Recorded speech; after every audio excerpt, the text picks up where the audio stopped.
Atos 2, vamos ler a partir do versículo 42.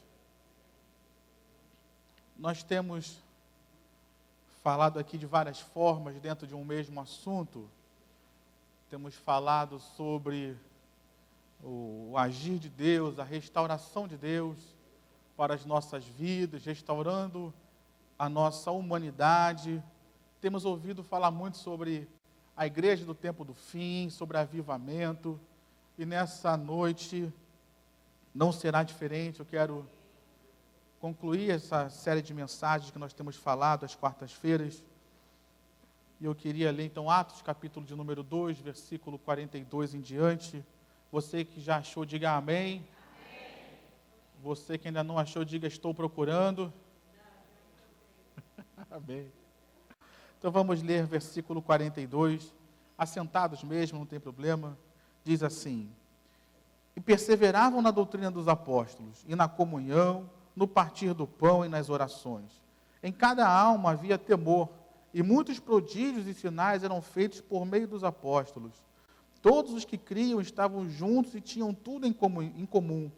Vendiam as suas propriedades e bens, distribuindo o produto entre todos, à medida que alguém tinha necessidade. Diariamente perseveravam unânimes no templo, partiam o pão de casa em casa e tomavam as suas refeições com alegria e singeleza de coração, louvando a Deus e contando com a simpatia de todo o povo. Enquanto isso, o Senhor lhes acrescentava dia a dia os que iam sendo salvos. Pai, nessa hora nós estamos aqui reunidos e temos a certeza que o Senhor tem uma palavra para falar conosco nessa noite.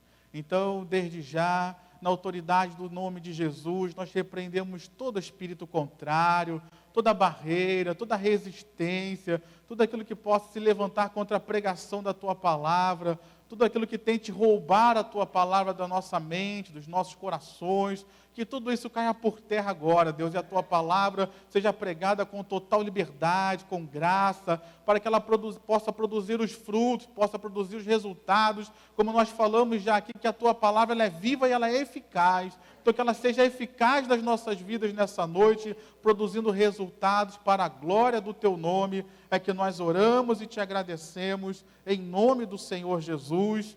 Amém e amém. Nós estamos aqui, querido, batendo nessa mesma tecla, como eu falava antes, sobre Deus restaurar a nossa humanidade. E nessas quartas-feiras que eu tenho pregado desse mês, eu comecei falando sobre Deus restaurando a nossa humanidade, perdoando os nossos pecados, nos libertando de toda ação maligna. Na quarta-feira retrasada, nós falamos sobre a cura da alma, a cura do nosso corpo físico, porque quando Deus criou nós, seres humanos, Ele nos criou seres perfeitos, seres que não têm enfermidades.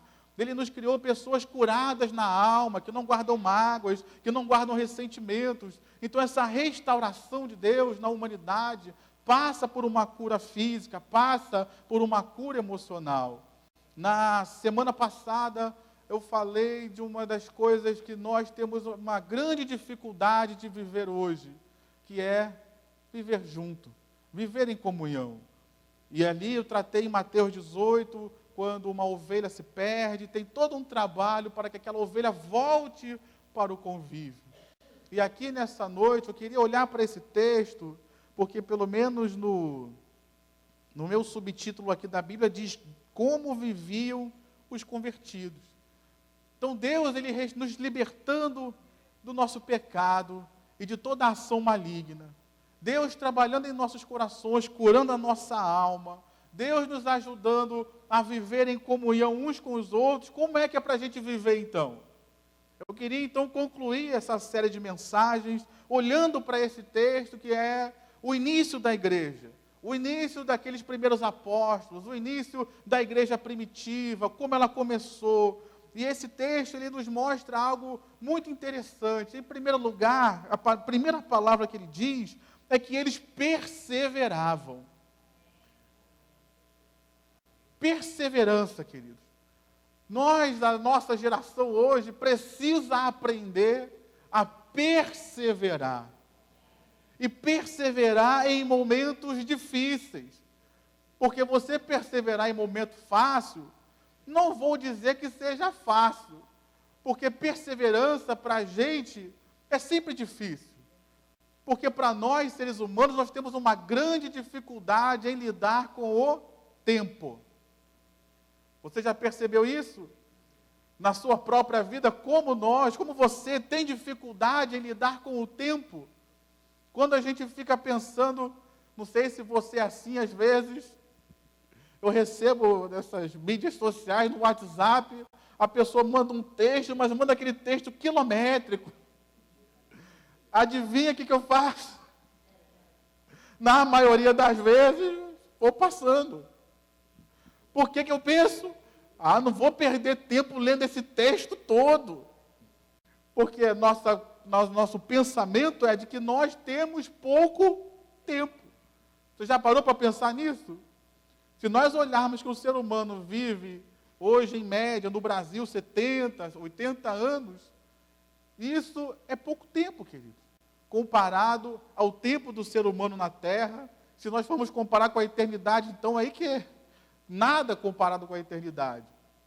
Então essa nossa dificuldade em lidar com a passagem do tempo, essa nossa percepção de que nós a cada dia estamos perdendo mais tempo, nos dificulta em perseverar, nos dificulta em esperar. Mas a verdade é que na nossa vida, na vida de fé, nós tem muitas coisas que vamos precisar perseverar, querido, para alcançar as vitórias que nós temos.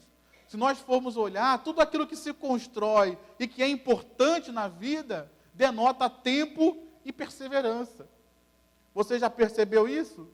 Você quer construir uma família, você que já é casado há 10 anos, 20 anos, você que já criou filhos, já criou netos, você constrói uma família da noite para o dia? Não. É necessário perseverança. Você ensina um filho da noite para o dia aquilo que é certo e o que é errado? Não. É necessário perseverança. Você falar, não bota o dedo na tomada, não bota o dedo na tomada, não bota o dedo na tomada. É necessário uma perseverança, querido. E na igreja, na vida espiritual, também não é diferente. Para muitas coisas que nós queremos viver no reino de Deus, para muitas coisas que nós queremos conquistar na igreja, para conquistar nós vamos precisar perseverar, queridos. Vamos precisar continuar em oração, continuar fazendo alguma coisa até que nós alcancemos a nossa vitória. Isso é uma coisa que muitos não querem, queridos. Porque a nossa sociedade, sociedade do tempo de hoje está sendo acostumada a ter tudo para agora, tudo urgente, tudo na hora. E quando a gente fala em esperar, todos viram a cara. O mundo, querido, ficou mais tecnológico. O mundo hoje, você tem acesso a certas coisas que te facilitam, se tornaram mais rápidas. Eu me lembro, quando eu tirei minha primeira carteira de identidade, eu já tirei mais uma, porque eu tirei muito novo, eu fui tirar minha carteira de identidade, era aqui na Rua das Marrecas, aqui no centro, eu tirei minha carteira de identidade, e só ficou pronta, acho que 60 ou 90 dias úteis depois do dia que eu tirei minha carteira. E eu ainda fui lá pedir, ainda não tinha ficado pronta, não volta daqui a mais não sei quantos dias. Fui tirar a minha segunda carteira agora recentemente, porque a minha estava muito velha, muito desgastada. Fui lá no Detran, aqui na Machado de Assis, marquei lá, fiz tudo, e 5 dias depois já estava pronta. Quando eu olhei assim, caramba, me senti até nos Estados Unidos, porque eu falei, o negócio funcionou tão rápido, comparado aos 90 dias que eu esperei. Mas a nossa sociedade hoje, os nossos jovens hoje, estão acostumados a isso, querido, a essas facilidades. E quando chega no reino de Deus, tem situações que nós precisamos perseverar. O reino de Deus não mudou, querido, ele continua sendo o mesmo, continua tendo os mesmos princípios, ele não foi alterado pela nossa tecnologia. Então tem coisas que nós ainda precisamos perseverar. Você pode me ajudar e dizer para o seu irmão, meu irmão, tem coisas que ainda precisa perseverar. O reino de Deus não mudou, queridos. O reino de Deus continua sendo o mesmo. Tem coisas que a gente precisa perseverar, queridos. Tem coisas que a gente precisa continuar fazendo aquela mesma coisa, mesmo debaixo de algumas oposições, mesmo debaixo de alguma resistência, nós precisamos continuar fazendo aquilo que precisa ser feito. E aqui no texto que nós lemos, nós percebemos que eles perseveraram em 4 coisas logo aqui no início. A primeira coisa que ele diz que eles perseveraram foi na doutrina dos apóstolos. E aqui, querido, é uma coisa que a nossa geração tem tido uma grande dificuldade. Sabe por quê? Porque tem muitas pessoas dentro do âmbito evangélico, gospel, que têm abandonado a doutrina dos apóstolos.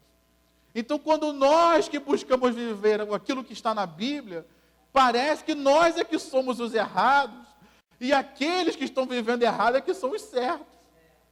E a gente perseverar nesse mundo evangélico que a gente vive hoje, que é contrário à própria Bíblia, é muito difícil. Porque o que se vê mesmo naqueles que se dizem cristãos, o que se vê mesmo diante daqueles que se dizem evangélicos, que se dizem o povo de Deus, é que eles não estão perseverando na doutrina dos apóstolos. Eles não estão perseverando naquilo que Jesus ensinou. Eles não estão continuando a pregar aquilo que Jesus mandou pregar e os apóstolos pregaram. Hoje, o que nós temos visto de tantas pessoas inventando tantas coisas no meio evangélico, eu fico muito preocupado, queridos. Eu hoje, como um pregador que sou, fui colocado aqui por Deus para fazer essa missão, fui chamado por Deus para isso, e me preocupo, querido, porque eu vejo muitos pregadores querendo trazer muitas novidades no meio da igreja para dizer que ele pregou algo que ninguém nunca pregou. Eu sou dos pregadores mais tradicionais. Eu prefiro continuar pregando aquilo que Jesus pregou, aquilo que Paulo pregou, aquilo que João pregou. Porque foi para isso que nós fomos chamados, queridos. Muitas vezes nós estamos querendo pregar coisas muito novas que ninguém nunca falou, mas estamos nos esquecendo de perceber se essas coisas são bíblicas ou não. Se ela não é bíblica, eu não posso pregar para você, eu não posso pregar para ninguém, porque ao invés de trazer vida, vai trazer confusão, ao invés de trazer união, vai trazer separação, ao invés de trazer bênção, vai trazer destruição. E nós precisamos então, querido, voltar para a doutrina dos apóstolos. Eu só ouvi um aleluia e um amém. Graças a Deus, porque quer dizer que todos os outros então não estão fora. Então eu entendi assim. Eu entendi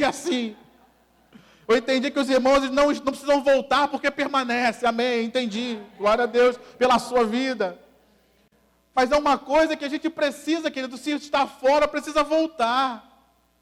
E se nós estamos nela, precisamos perseverar, mesmo diante de toda a oposição do mundo, porque isso é igreja. A igreja, nós temos estudado isso aqui no curso de Apocalipse. Se você ainda quiser fazer, procure o Wellington, a gente vai arrumar uma vaga para você, mas nós temos estudado isso aqui, a igreja se levantou e o mundo se levantou contra a igreja, o Império Romano se levantou contra a igreja, mas a igreja se manteve de pé e continuou pregando aquilo que era a verdade, queridos. Nós não podemos ser uma igreja que se curva à imposição do mundo. Nós não podemos ser uma igreja que aceita só porque o mundo diz que agora é assim. Não, meu irmão. A igreja continua vivendo debaixo de uma regra só, é a regra da palavra de Deus. Aquilo que Deus disse que é assim que deve ser. Se Deus disse que não é para ser, independente daquilo que o mundo vai dizer, que Ele está dizendo que está evoluindo, que está crescendo, mas, meu irmão, o ser humano continua sendo ser humano, e quem criou o ser humano foi Deus, e Ele sabe qual é a melhor forma de tratar, de curar e de restaurar o ser humano. Você quer aplaudir, aplauda o Senhor. E essa forma de tratamento se revela na palavra. Então nós não podemos, querido, como igreja, abrir mão da palavra. Temos que perseverar na palavra. Mesmo quando a palavra diz aquilo que é contrário a nós, eu tenho que perseverar na palavra. Mesmo quando a palavra me coloca contra o mundo, eu tenho que perseverar na palavra. Mesmo quando, se eu perseverar na palavra, eu vou perder. segundo o mundo, na visão do mundo. Eu tenho que perseverar na palavra. Os nossos irmãos do passado, que perseveraram e perseveraram até a morte, mas não abriram mão de perseverar na palavra de Deus. Será que nós, da nossa geração, vamos ser a geração que vai negar isso e vai perseverar só até quando for conveniente? Ou nós seremos uma geração que, assim como os nossos irmãos do passado, vamos continuar perseverando e perseverando até o fim na doutrina que Jesus nos deixou nessa terra? A igreja que vai impactar o mundo, a igreja que vai ser uma igreja avivada, a igreja que vai transformar o mundo, a igreja que vai trazer adeptos para si, vai ser uma igreja, querido, que vai se manter na palavra. Se não, querido, se eu não prego a palavra, eu vou atrair você a qualquer outra coisa, menos a Cristo. Porque, como diaconisa Marilúcia já falava aqui no ofertório, Cristo, Ele é a própria luz, Cristo, Ele é a própria palavra, Cristo, Ele é a própria revelação. Se eu abro mão da palavra, eu abro mão de Cristo. E se eu não prego Cristo, eu vou atrair pessoas a qualquer movimento, a qualquer filosofia, a qualquer pensamento, mas não estou atraindo pessoas ao reino de Deus. Agora, quando nós pregamos a palavra, ensinamos a palavra, nós estamos dando vida às pessoas, estamos abrindo a porta do céu para que elas possam entrar e estar diante de Deus face a face e viver a eternidade que Deus tem para a vida delas. Eu não posso abrir mão da palavra, eu não posso abrir mão da doutrina que Deus nos deixou. É difícil muitas vezes, no mundo que nós vivemos é difícil, mas não é impossível. Para isso Deus nos deu o Espírito Santo, para isso a graça de Deus foi derramada sobre nós, para isso a iluminação do Espírito Santo vem sobre as nossas vidas para abrir a nossa mente, para isso o Espírito Santo está em nós, para nos convencer do pecado, nos convencer das doutrinas erradas e dizer: meu filho, você está acreditando numa mentira, se apegue à verdade da minha palavra, porque é ela que tem poder para mudar a sua vida. Diga para o seu irmão: meu irmão, vamos ser uma igreja apegada à palavra.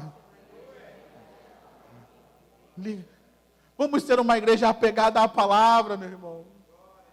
Vamos ser uma igreja que prega a palavra, que vive a palavra. Porque é isso que vai transformar as nossas vidas. Uma segunda coisa que o texto nos diz é que eles perseveravam na comunhão. E aqui, querido, eu queria falar algumas coisas sobre comunhão. Comunhão aqui é muito mais do que estar junto dentro de um mesmo ambiente. Comunhão aqui é você participar, o grego é o koinonia, é você participar da vida do outro, é você saber o que o outro passa. Comunhão aqui é todos estarem debaixo de uma mesma visão. Se nós sairmos da doutrina, não tem como ter comunhão. Porque o que nos une é a doutrina de Cristo.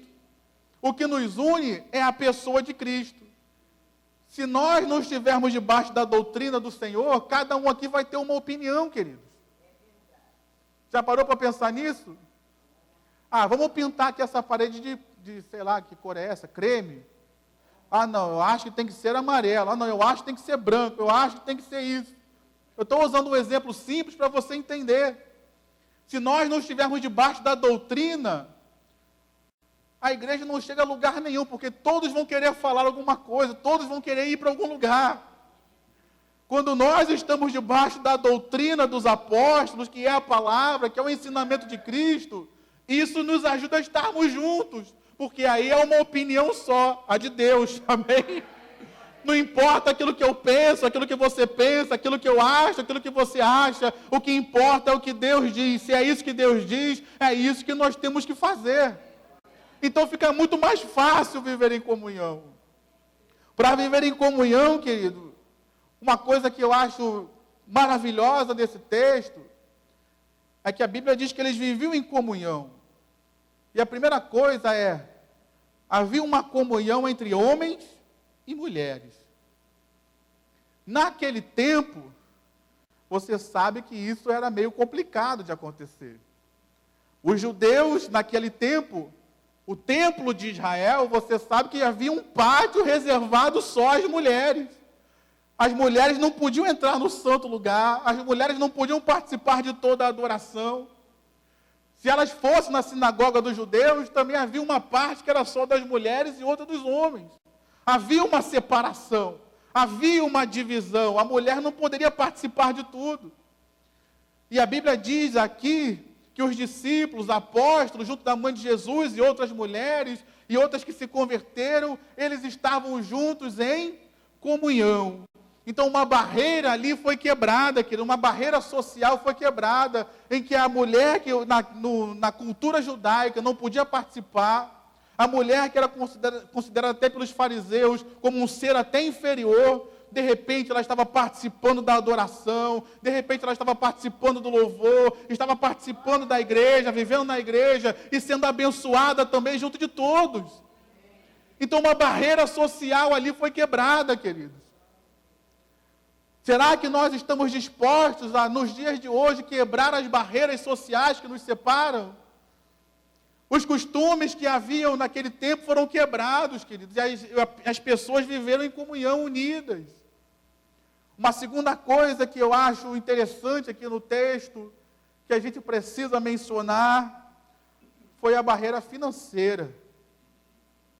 Porque havia pessoas que não tinham nada, que estavam juntas no mesmo lugar de pessoas que tinham grandes posses. Ao passo da Bíblia pode dizer que muitos vendiam suas propriedades. Se vendiam suas propriedades é porque tinham propriedades. Será que hoje nós estamos dispostos a isso também como igreja, queridos? Estamos dispostos a aceitar aqueles que são menos favorecidos do que nós? E também precisamos fazer uma menção. Será que nós estamos dispostos a aceitar os mais favorecidos? Porque tem pessoas que só querem pregar o evangelho aos pobres. Porque os ricos, eles já têm tudo nessa terra e merecem mais ir para o inferno. Às vezes a gente fala misericórdia, mas tem pessoas que pensam assim. Tem pessoas que não querem pregar o evangelho para os mais ricos, porque eles já foram abençoados, vamos dizer assim, nessa terra. Irmãos, nós temos que estar dispostos, tanto a você que tem mais, receber aquele que tem menos, quanto a você que tem menos, receber aquele que tem mais. Não podemos deixar que as diferenças financeiras e sociais nos afastem uns dos outros, nos impeçam de estar em comunhão, queridos. Porque a salvação, Jesus veio não só para os pobres, Jesus veio não só para os ricos, Jesus veio não só para o da classe média, Jesus veio não só para os mendigos, Jesus veio para todos. A Bíblia diz que Deus deu o seu Filho ao mundo inteiro, para que todo aquele que nele crê não pereça, mas tenha vida eterna. Então Jesus veio para mim, Jesus veio para você, Ele veio para o rico, Ele veio para o pobre, Ele veio para a classe média, Ele veio para a classe mais baixa, Ele veio para aquele que não tem nada, Ele veio para aquele que tem tudo, porque tudo aquilo que nós possamos ter nessa terra, nada disso pode comprar uma vaga no céu. Só Jesus é a porta para que nós entremos. Então, ainda que a pessoa seja mais rica ou a mais pobre, todos dependemos do Senhor para chegar lá. Amém? Eu preciso dele, você precisa dele também. E por mais, querido, que nós tenhamos bênçãos financeiras, por mais rico que nós estejamos, nós também precisamos de ajuda para chegar no céu. Porque ninguém está sempre animado, ninguém está sempre alegre, ninguém está sempre tudo bem acontecendo na vida dele. As pessoas também passam por lutas, passam por aflições. E muitas vezes, eu me lembro de um testemunho de um irmão me contando, ele trabalhava num lugar e tinha um chefe sobre ele, o chefe ganhava muito mais do que ele, e ele era crente. O chefe não era crente. E muitas vezes ele, que era o funcionário, que ganhava menos, ajudava financeiramente o chefe. Porque muitas vezes, que a pessoa que tem dinheiro, às vezes ela se enrola. E às vezes é você que tem menos, que pode ser um instrumento de Deus para abençoar essa pessoa. Não só financeiramente, mas ajudá-la a administrar aquilo que ela tem, por exemplo. Porque se tem uma coisa que uma pessoa que tem menos dinheiro sabe fazer, é administrar o dinheiro dela. E são coisas que a gente pode ensinar aos outros, a gente pode compartilhar com os outros. E uma terceira coisa que eu queria ainda nesse trecho falar sobre comunhão, é que a Bíblia nos mostra que havia uma diferença, uma comunhão, mesmo com pessoas de diferentes idades. E isso é uma coisa, querido, que nós precisamos aprender hoje. A maioria de nós que está aqui, deixa eu dar uma olhada boa, todos nós que estamos aqui, tirando meus sobrinhos ali, Julinho e Maria Flor, todos nós viemos de uma geração que você não tinha celular. Você não tinha computador em casa, por exemplo. Conversava isso com o Wellington ali. Você não tinha celular, você não tinha acesso à internet. As crianças de hoje têm esse acesso, querido. E nós precisamos, nós que somos mais antigos, que não estamos talvez tão familiarizados com toda essa tecnologia, precisamos ter um pouco mais de graça e paciência com as pessoas mais novas. Posso ouvir um amém aí? Precisamos disso, querido. Nós não podemos deixar que essas questões tecnológicas nos afastem uns dos outros. Porque senão a juventude vai perder muito da experiência que eu e você temos, que adquirimos ao longo do Evangelho. Se a gente permite essa ruptura entre nós e os mais jovens, nós estamos quebrando um elo que Deus fez da igreja de a geração mais antiga abençoar a geração mais nova. A geração mais antiga passar a experiência e o conhecimento para a geração mais nova. Entenda isso, querido. Hoje nós temos muito conhecimento disponível para as pessoas. Nós temos muito conhecimento teórico. Você abre o Google, você abre o YouTube, tem várias pessoas ali ensinando e falando muitas coisas. Mas como é importante você ter alguém de carne e osso perto de você que possa te dar um conselho, possa te mostrar um caminho, uma pessoa mais experiente no Evangelho que está perto de você, que possa ouvir a tua história e trazer uma palavra revelada de sabedoria para a situação de vida que você vive. Isso você não vai encontrar no YouTube, isso você não vai encontrar no Google, isso você só encontra na casa de Deus, com os irmãos que você conhece, com os irmãos que são fiéis a Deus. Nós não podemos quebrar essa ruptura de relacionamento, querido. Não podemos deixar as pessoas mais novas só consultando o Google e YouTube, não. Não foi assim que a igreja chegou até o século 21. A igreja chegou até o século 21 com uma geração mais antiga, ensinando a geração mais nova, apontando o caminho. Não vai por aí não, segue por aqui, porque é por aqui que nós vamos ser abençoados. Deixa o Google de lado, meu irmão, deixa o YouTube de lado, só para você assistir um vídeo ou outro, mas faça a sua parte, vive em comunhão, transmita a experiência que você tem tido para a pessoa que está ao seu lado, para os seus filhos, para a pessoa que está mais nova do que você, porque é assim que a igreja vai sendo fortalecida, e é assim que a igreja vai continuar nessa terra, pregando a palavra com fidelidade, com graça, e sendo vitoriosa, como Jesus diz que ela é. Amém, meu irmão? Aleluia! Eu uso o YouTube, eu uso essas coisas, mas não abro mão da comunhão. Eu uso o YouTube, mas quando eu preciso de um conselho, quando eu preciso de uma oração, o YouTube não pode fazer isso por mim. Aí eu tenho que chegar aqui nas irmãs de oração, na reunião de intercessão, orem por mim, por favor, me abençoe. O YouTube, querido, não é lugar para dar conselho. O YouTube é um lugar que você pega uma mensagem ou outra de alguém que você conhece. Não sai pegando qualquer mensagem, não.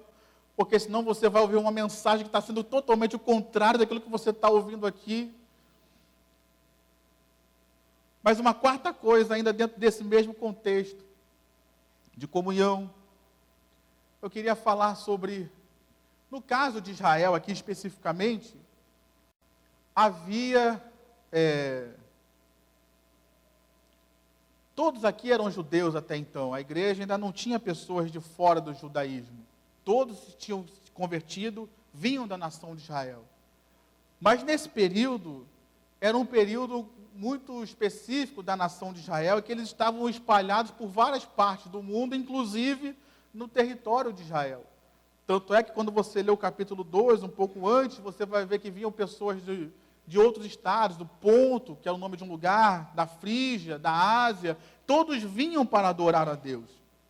Então, nesse momento, nós tínhamos aqui, pelo menos, pessoas de várias partes do Império Romano que estavam ali juntos para adorar o Senhor. A Bíblia diz, no capítulo 6 do livro de Atos também, que havia pelo menos 2 grupos de judeus nesse período, que eram os de fala hebraica e os de fala grega. Que lá no capítulo 6 trouxe uma certa contenda, mas até aqui estava tudo dando certo. Nós vemos aqui então pessoas de diferentes lugares, diferentes culturas. Até o idioma, às vezes, estava com uma certa dificuldade, mas ainda assim, eles estavam em comunhão. E isso que é algo maravilhoso aos nossos olhos. Você já imaginou pessoas de diferentes lugares, com diferentes culturas, com pensamentos totalmente diversos, com instruções completamente diversas, pessoas que tinham um alto grau de instrução, com outras pessoas que muito mal sabiam ler e escrever, mas ainda assim a Bíblia diz que todo esse grupo estava em comunhão, estava junto.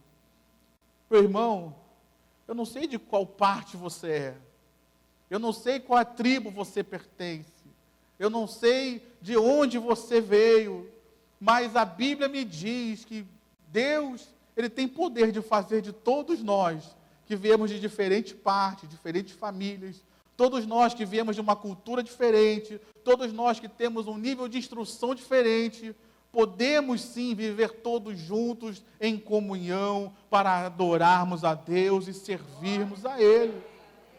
Muito mais importante do que o lugar de onde viemos, muito mais importante do que a cultura que você adquiriu ao longo da vida, muito mais importante do que toda a informação, todos os títulos que você possa ter, muito mais importante do que tudo isso é a presença de Jesus entre nós.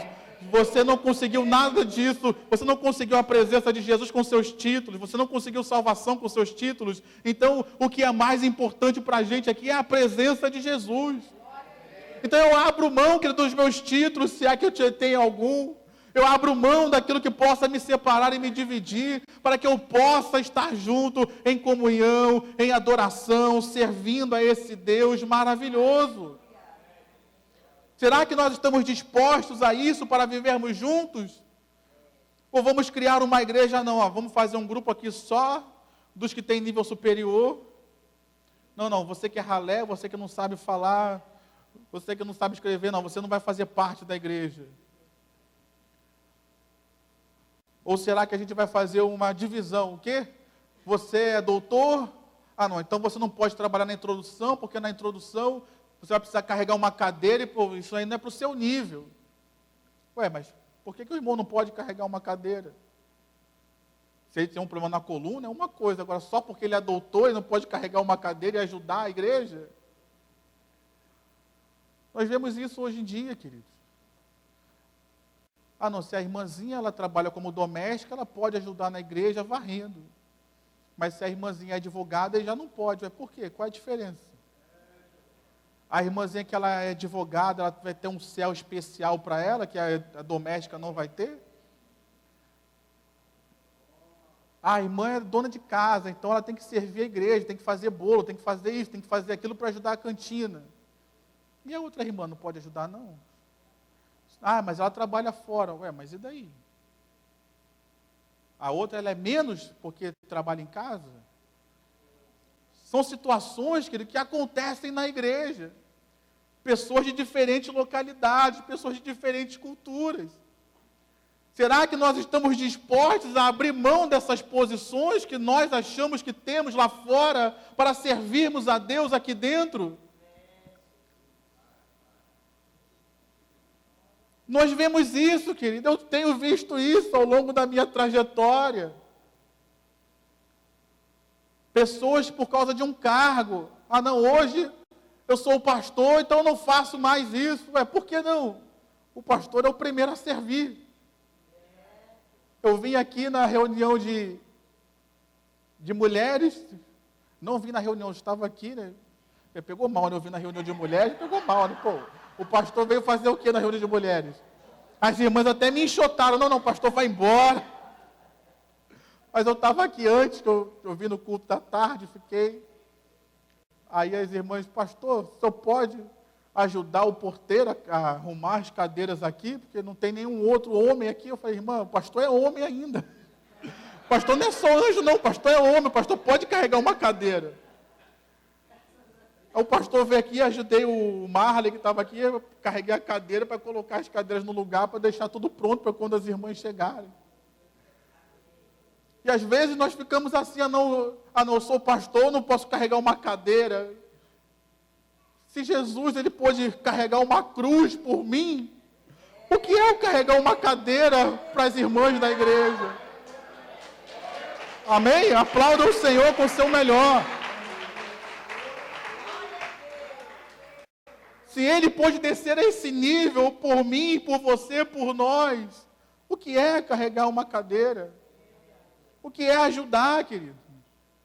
Viver em comunhão é isso, é você se importar, é você participar da vida do outro. Mesmo que você precise abrir mão dos seus títulos, da sua posição.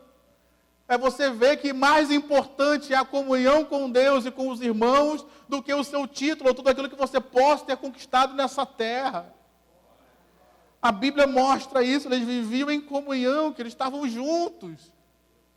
E isso tem sido totalmente o contrário daquilo que nós temos ouvido nos dias de hoje, em que você não precisa de igreja, você não precisa de um pastor, o movimento dos desigrejados, como é chamado, pessoas que têm se afastado da igreja, muito porque se escandalizaram, porque feriram alguém na igreja, ou foram feridos, mas se esquece que o lugar de cura ainda é aqui.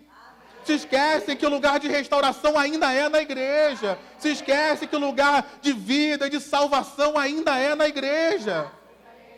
Ainda é aqui, queridos. Nós não podemos abrir mão dessas coisas, não podemos abrir mão de estarmos juntos. Por que é tão importante viver em comunhão, querido? A Bíblia diz que Deus, Ele é amor. Amém? Por Ele ser amor, Ele criou o ser humano. Por quê? Porque por Ele ser amor, o amor não é sentimento, é uma característica do nosso caráter, vamos colocar assim, que nos exige fazer algo em bem do outro. O amor não é uma característica que a gente pode amar e guardar o amor no nosso coração e só para a gente. Não é um sentimento, não é uma característica egoísta, mas é sempre uma característica que visa o outro. Diácono Marcelo já falava aqui, vamos evangelizar, vamos falar do amor de Deus. Por quê? Porque nós estamos amando aquelas pessoas e vamos tentar levar salvação para elas. Então, o amor sempre nos leva a fazer algo para o outro. Agora, o lugar do exercício desse amor, em grande medida, é a igreja. É o lugar onde nós praticamos esse amor. Se eu estou fora da igreja, como eu posso praticar o amor? Se eu vivo isolado, se eu vivo sozinho, se eu não quero participar com nada, com ninguém, como eu vou viver esse amor? Como eu vou praticar esse amor para os outros? Em segundo lugar, Jesus deu uma ordem à igreja que nós servíssemos uns aos outros. Deus colocou dons em cada um de nós aqui. Você tem um dom, meu irmão, pelo menos um. Ah, pastor, mas eu ainda não sei, então vamos orar para que Deus revele qual é o seu dom, porque Ele disse que Deus deu dom para cada um, para aperfeiçoamento da igreja, Ele deu dons para cada um, para a edificação do corpo de Cristo. Então os dons são para a edificação do corpo. Se você tem um dom aqui nessa igreja, Deus quer usar esse dom para edificar esse corpo, para abençoar esse corpo, para fazer essa igreja crescer. Agora, como eu vou utilizar um dom se eu me isolo? Como eu vou servir a igreja se eu estou sozinho na minha casa, só ouvindo mensagens no YouTube, na internet, no celular? A comunhão, querido, nos exige, o amor nos exige estarmos em comunhão e amarmos uns aos outros. A vida de Cristo me exige servir aos irmãos, assim como Cristo nos serviu. Por isso é importante a gente estar em comunhão, querido. Eu preciso exercer esse amor que está no meu coração para com os irmãos. Eu preciso servir os meus irmãos com os dons e talentos e graça que Deus me deu. Talvez você não tenha o dom de pregar, mas você pode ter o dom de ensinar e nos ajudar na escola raiz, nos ajudar na EBI. Talvez você não tenha o dom de ensinar nem de pregar, mas você sabe receber uma pessoa como ninguém. Você pode nos ajudar na introdução. Ah, pastor, não sei fazer nada disso, mas você sabe orar muito bem. Você pode nos ajudar na intercessão, pode nos ajudar visitando pessoas enfermas. Você pode fazer muita coisa, querido. Mas nós precisamos estar em comunhão juntos. Precisamos estar em comunhão, numa mesma visão, no mesmo propósito. Não podemos deixar que essas coisas nos separem, nos dividam. Porque essa é uma característica da igreja, viver junto. Apesar dos apesares, nós estamos juntos. Apesar de mim, a igreja está junta ainda. Por que eu digo apesar de mim? Porque eu tenho fragilidades e fraquezas. Mas apesar disso, a igreja está junta. Apesar de você, com as suas fragilidades e fraquezas, a igreja está junta. Amém? Apesar de nós, com todas as nossas debilidades, o amor de Deus, a graça de Deus, o perdão de Deus, a presença de Deus, isso é maior. E é isso que nos une. Amém? Quarta coisa, eles perseveravam na doutrina dos apóstolos, na comunhão, no partir do pão e nas orações. O partir do pão aqui está implícito a ceia do Senhor. Nós vamos participar da ceia no próximo domingo. E ceia, que é um momento de aliança, porque Jesus disse que o sangue dele, que nós lembramos aqui, foi o sangue da nova aliança que Deus selou conosco através do sangue de Jesus. E nós temos que perseverar nisso também, querido. Temos que crer nessa aliança que Deus selou conosco. Temos que perseverar nisso, entendendo que Jesus não vai faltar naquilo que Ele prometeu conosco. Diante das aflições da vida que todos nós vivemos, não tem alguém aqui que não seja afligido, não tem alguém aqui que não passe por dores, por lutas, mas diante de tudo isso, eu creio na aliança, querido, que não vai faltar. Eu creio num Deus que prometeu que iria prover as minhas necessidades, e Ele vai prover. Eu creio num Deus que disse, eis que estou convosco até a consumação dos séculos, então eu tenho certeza, venha a luta que vier, eu passo pelo que vier a passar, o meu Deus não vai me abandonar, ainda que eu vá parar num CTI, e ninguém se lembre de mim lá no CTI, eu fique lá sozinho, eu tenho certeza que existe um Deus que não se esquece de mim, e Ele vai estar presente ao meu lado, vai afofar minha cama, vai me encorajar, ainda que eu seja preso, como Paulo foi preso, ficou na cadeia sozinho, ele disse, ninguém se lembrou de mim, de todos aqueles que eu ajudei, que eu preguei, que eu fui usado para curar, ninguém apareceu em minha defesa, mas bendito seja o Senhor, Ele me assistiu, Ele não faltou, Ele me revestiu de forças para eu suportar essa situação e prevalecer sobre ela, porque Ele é comigo, eu tenho uma aliança com Ele.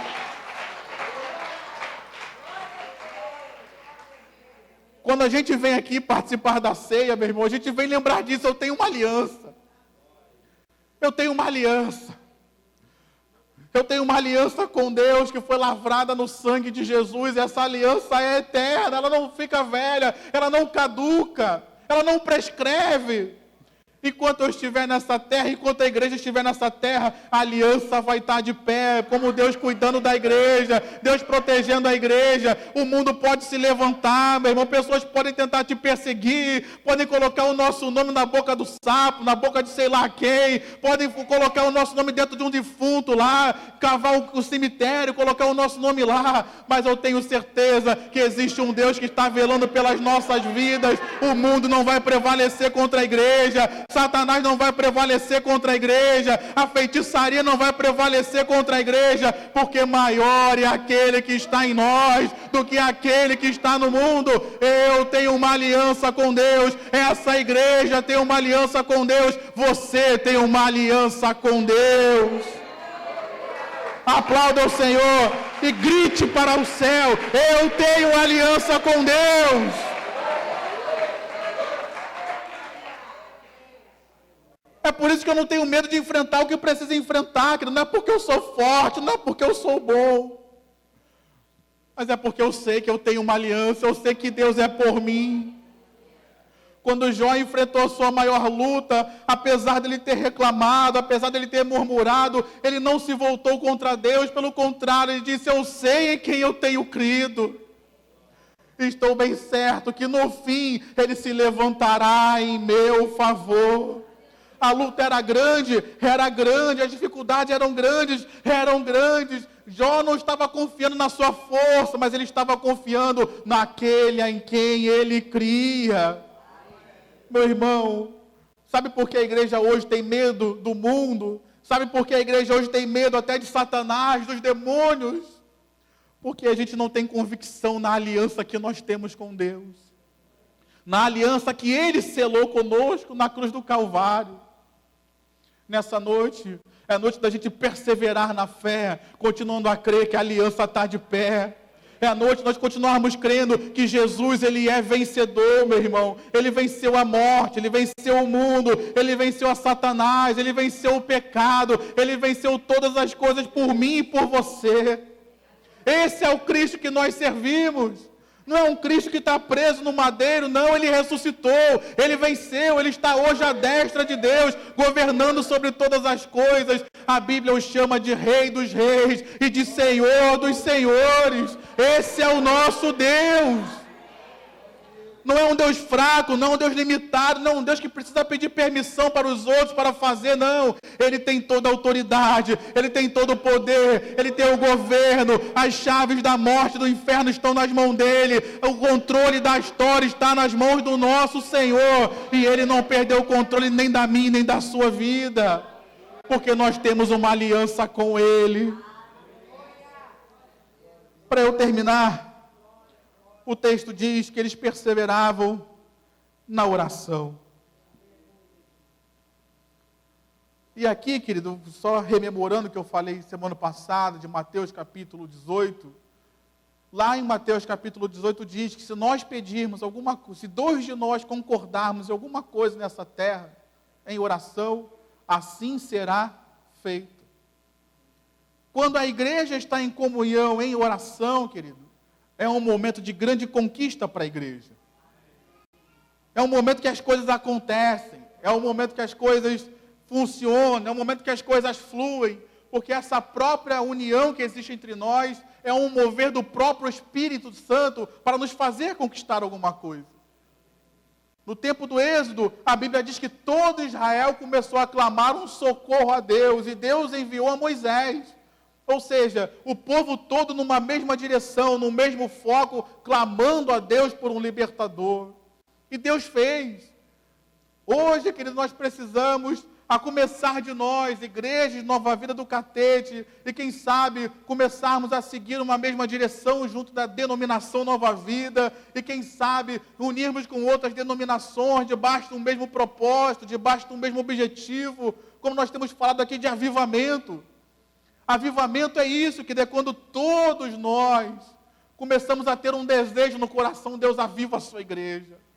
Quando todos nós, não é só o pastor, não é só o grupo de intercessão, mas é quando o Espírito Santo começa a injetar fé no coração das pessoas e começa a injetar uma necessidade. Nós precisamos de avivamento, nós precisamos de avivamento, nós precisamos de ser cheios do Espírito Santo novamente, precisamos de um batismo de poder novamente. É quando a igreja começa a clamar, é quando a igreja começa a sentir essa necessidade e a gente se une aqui em oração. É o tempo do milagre, é o tempo da resposta, é o tempo do agir de Deus.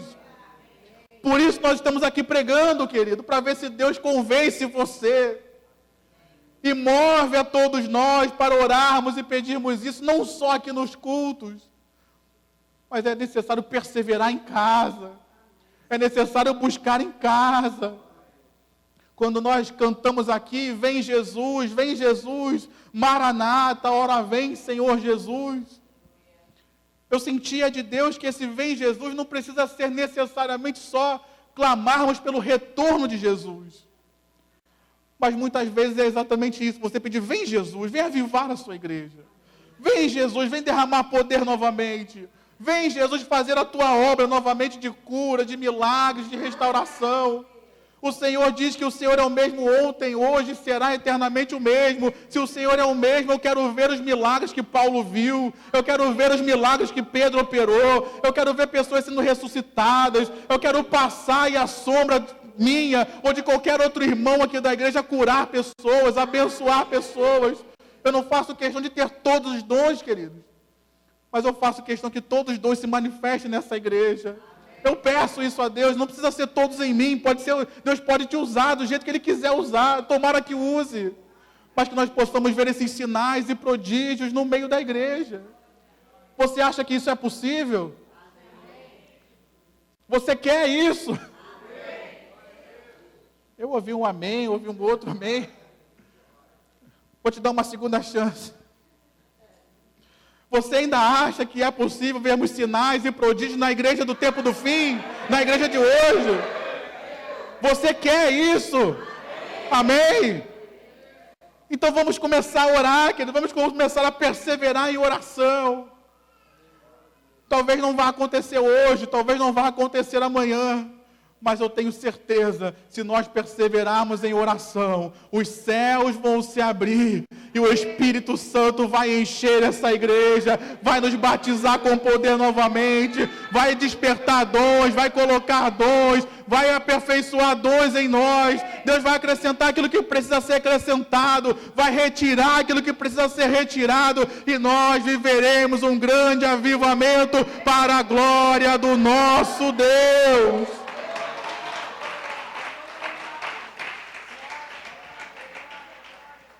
Para eu terminar, não tem mais tempo. Versículo 47 diz: enquanto tudo isso acontecia, não vou dar tempo de falar as outras coisas, mas enquanto tudo isso acontecia, o Senhor lhes acrescentava, dia a dia, os que iam sendo salvos. Quando a gente vive na doutrina, quando a gente vive em comunhão, quando a gente crê na aliança, quando a gente persevera em oração, Deus acrescenta, querido. Deus acrescenta pessoas, Deus acrescenta aquilo que precisa, Deus faz a obra. Então, a nossa parte é viver em comunhão, a nossa parte é perseverar na doutrina, a nossa parte é continuar pregando e falando do amor de Deus para quem quer que seja, e a parte de Deus é convencer aqueles a quem estamos pregando e trazer as pessoas para a casa dele, e assim ele vai fazer. Você pode dizer um amém aí? Você pode aplaudir ao Senhor com o seu melhor?